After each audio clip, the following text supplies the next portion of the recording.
Who's Charles Moulton? That is my pseudonym. Why don't you write Wonder Woman under your real name? Because most Americans have a low opinion of comic book writers.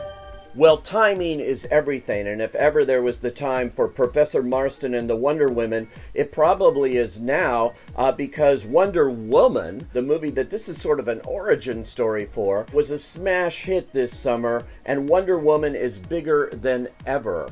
And this movie is really the tale of how Wonder Woman came about as a comic book in the 40s. Now, the movie Wonder Woman with Gal Gadot, that was the recent smash hit, that was also an origin story of how she came about. I don't think they expected to see quite this origin story, though, because it really is a true tale of the Harvard professor by the name of William Moulton Marston. A person is most happy when they are submissive to a loving authority. I want to study her. She'll break your heart. You don't be jealous? I'm your wife, not your jailer. He was the creator of Wonder Woman, the comic strip, but it was inspired by events in his own life, and oddly enough, that was a kinky life indeed, because he was involved in a polyamorous relationship between his wife, Elizabeth, and their lover, Olive Byrne. The three of them lived at a time there from the 20s to the 40s in a very unconventional relationship that was quite shocking to many people at the time. Now, how did that inspire Wonder Woman?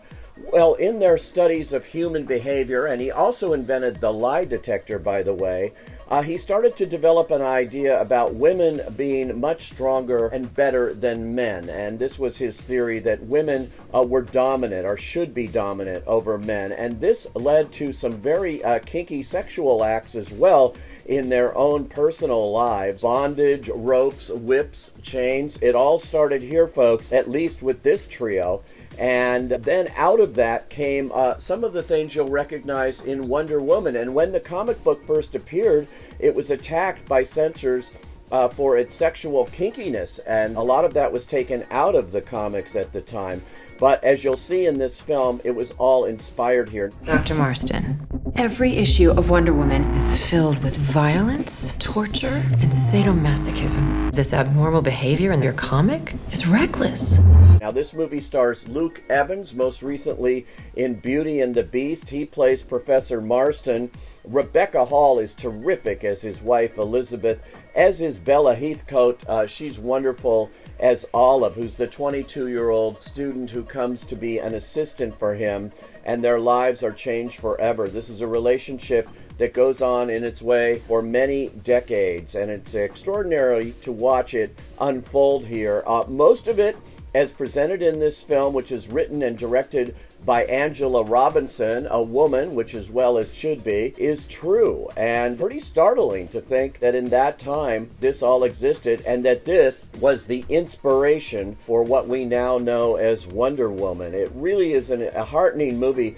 Very much a feminist film, too. It shows strong women and the need for strong women, and this man who recognized it in his own way. I really like, too, stay for the end credits, because there are a lot of photos of the real trio here, all of these people, and some fascinating facts. I don't want to give too much away, but the timing of this movie is perfect right now, and it is beautifully made on a relatively small budget. They've really gotten it all on screen. It looks great. The film also stars Connie Britton, and it's sort of bookended by her character. She's an uptight woman working for a child study organization who is very upset about a lot of the elements in Wonder Woman, and she's grilling Marston at the beginning of the film, and it goes back and forth with their conversation as it goes into flashbacks, showing his life with these women and how it all came to be. Professor Marston and the Wonder Women, definitely something for smart, discerning adult audiences.